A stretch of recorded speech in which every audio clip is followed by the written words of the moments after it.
এটা হচ্ছে মিষ্টি আলু। মিষ্টি আলু আমরা সুপার ফুড বলে জানি। তো এটার উপকারিতা কী কী আমি তোমাদের সেটা বলছি। মিষ্টি আলুতে রয়েছে ভিটামিন এ এবং ভিটামিন সি।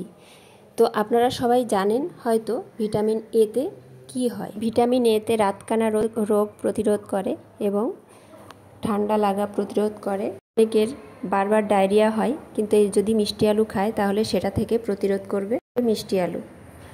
শরীরে ক্ষয়পূরণও এই মিষ্টি আলুতে করে থাকে।